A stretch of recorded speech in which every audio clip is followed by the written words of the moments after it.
everybody, and welcome into another edition of Before the Sandstorm. I am Kendall Smith alongside of Wes Mitchell.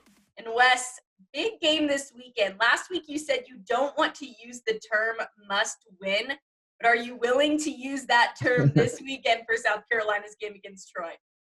I will still not use must win, but I will say this is one of those that's like a must not lose. You know, it's like when you know, like winning the game, no one even blinks an eye probably. No one even gives you a lot of credit. But you lose this game, then that becomes like a big headline. It's kind of a national story. Losing to Troy would not be good for the Gamecocks, to say the absolute least. Well, I was just talking to you about how I won't be covering the game this weekend. This is my off weekend from covering a game this season. I'm going to the Citadel via my game in Charleston, South Carolina. And if they win, like if Troy happens to beat South Carolina, I would literally feel so bad for missing that game, because I think like crazy things happen when I am not around for some reason. When I am not covering a game, things seem to go awry, but hopefully things go completely normal for South Carolina. They win this game as expected. But in terms of Troy's biggest strengths, their biggest weaknesses, give us a little bit of a lowdown on that.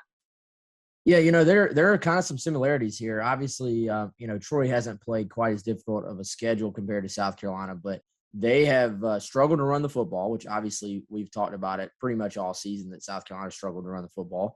And Troy's been really, really good defensively. You know, this is a defense that actually, talking to someone on GC Live who covers Troy on a yearly basis, John Johnson from Alabama, he said that this is basically the same defense. It's the same guys. They're all back, and they're just all playing a lot better as they've gotten that experience, as I guess they've sort of grown together. So, Troy has been, being able to hold teams down for the most part, and they've really just struggled, to run the football. They struggle to put up points, which is an interesting thing is Chip Lindsey, their head coach, is an offensive-minded guy. He came up through the ranks. He's a former Auburn offensive coordinator.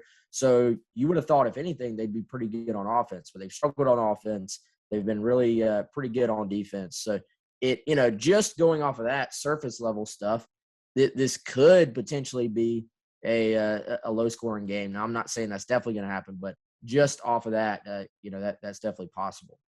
And Coach Beamer said earlier this week in a press conference that this defense from Troy, they wreak havoc. So you talked about South Carolina's offense struggling. How do you foresee this matchup going for South Carolina's offense?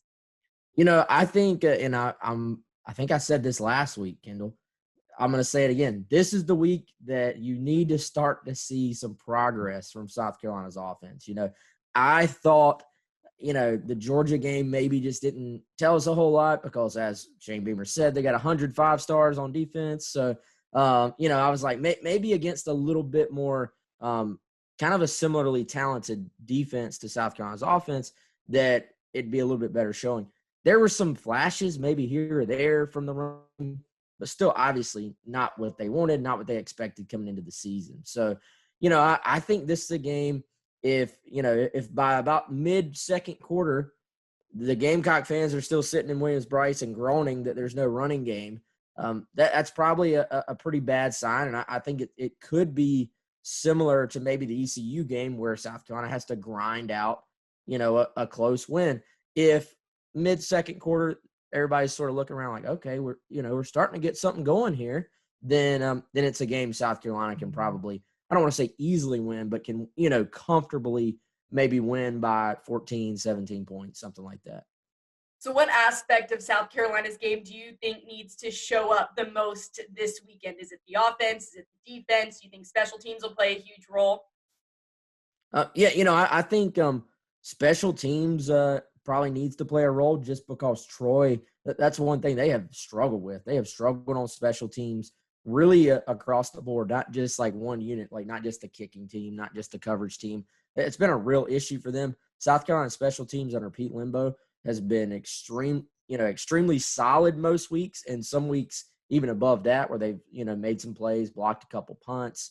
Parker White has hit some clutch field goals. So that's probably an area where South Carolina can find an advantage. Obviously, I think until South Carolina is consistently running the football, we're probably going to highlight their offensive line every single week and say, this is the week the offensive line has to start to put it together. And, I'll add pass protection from the offensive line as well, because Troy has a kid, Javon Solomon, who is up there with anybody in the country as far as a pass rusher. He's got 25 quarterback pressures already this year in just 4 games. So basically, he's pressuring the quarterback every single game. He's in the backfield a lot. I think that's what Beamer talks about, them being disruptive. He's probably one of the guys that's popping in his mind. So yeah, this is an offensive line for South Carolina we know has not played up to the standard that they set for themselves. So can they start to find some footing this week? We'll find out. And continuing to talk about the offense for South Carolina, Marcus Satterfield says he gives himself a C- for his time so far as offensive coordinator. What would you grade him, Wes? And do you agree with his statement that he can turn around this offense sooner rather than later? Yeah, he obviously is around himself a lot more than I am, so I'll go with him on the C- at this point. But I thought it was a pretty open and honest press conference from Satterfield on Wednesday. He basically, you could even tell he was getting frustrated just thinking of the issues that the offense has had. Sometimes coaches get defensive when they get asked a lot of questions. Sometimes they kind of get I'm smarter than you anyway. I know more about football than you mindset. He was like, look, I understand. Even literally was like, I understand the question. Like, I understand why I'm going to be asked about the running game because it's driving me crazy too, is essentially what he said. So, I think it is possible to get it turned around because we got to remember it is 4 games in.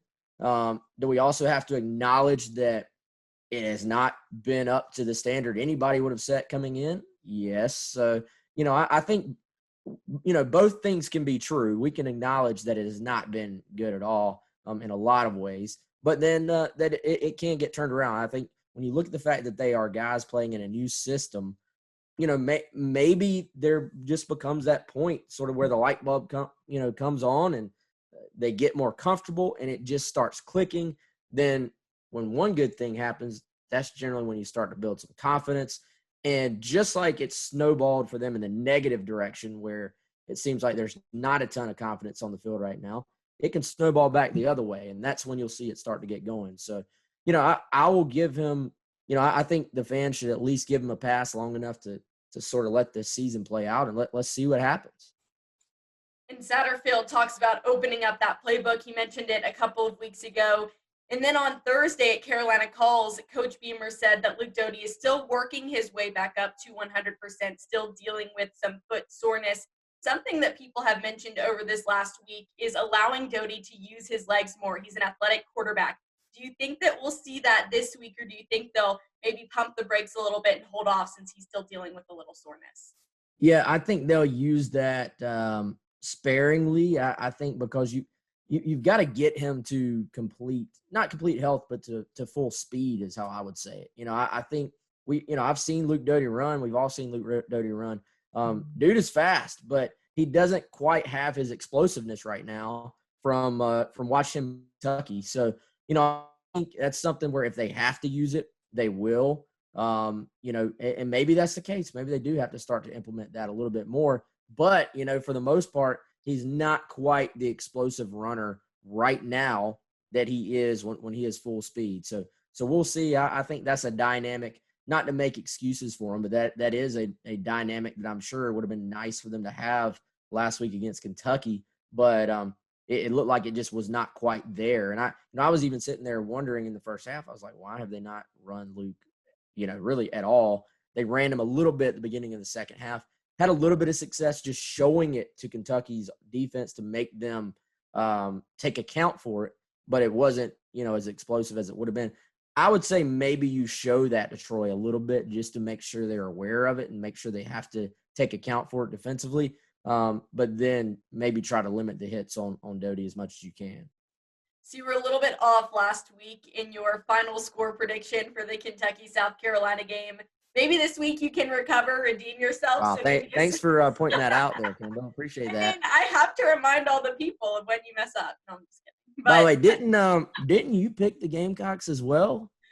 Okay. I didn't realize this was going to get turned around on me, but yes, I did pick South Carolina. I just tried to pointing that out. Half full. I did, but This week, Wes, your score prediction for the South Carolina Troy game. Okay, I'm gonna go South Carolina wins. Imagine that. 28-13. I think it's gonna be somewhat low scoring, but a little bit of breathing room for the Gamecocks. And I do think, this is a game, it very easily could play out like I was talking about earlier. It could be like a grinded out type game where everybody's like sitting on their hands nervous in the stands the entire game. Or, if South Carolina has something good happen early, maybe makes one of those special teams plays, Troy turns it over, it could easily be a game that sort of gets out of hand and South Carolina actually is able to cruise and, get some other players in there. And, and obviously everybody in the stands would be pretty happy with that based on how things have gone so far. Why are you laughing at me, Kendall? I feel like you're laughing at what I got to say. No, I'm just laughing at the fact that you threw me right under the bus with you. I thought I was being real slick. I was like, haha, like I'm going to tell Wes that he got it wrong last week, and then you turned it right back around on me. Got to do what I got to do, Kendall. I mean, I deserved it. I really did deserve it at that point. Like I set it up for you, and you just followed through. Yeah. So I mean, if I'm going to be under the bus, you're going to be there too. You know what, GC, we ride together. Everything happens all together. But yes, no, maybe this week you and I will redeem ourselves. I'm not going to give away too much, but in our game day guide, I may have a similar approach to this final score as you do. So be sure to stay updated on GamecockCentral.com, everyone. You do not want to miss anything, so subscribe to GamecockCentral.com. You can follow us on Instagram, Twitter, Facebook, TikTok. You probably won't see a TikTok this week unless we get Michael Sauls to do it, and I don't think he would be really enthusiastic. I don't think that's happening. Or Colin on a TikTok. But next week, we will be in Knoxville for the Tennessee game. So they'll be back then. But again, enjoy game day tomorrow. Be safe. Wes, thank you so much for joining me on Before the Sandstorm, the best show ever, the best name. This week, again, I sent all the smiley faces, all the exclamation points. Just got to get hyped for game day. So everyone have a wonderful game day. And Wes, thanks so much for joining us.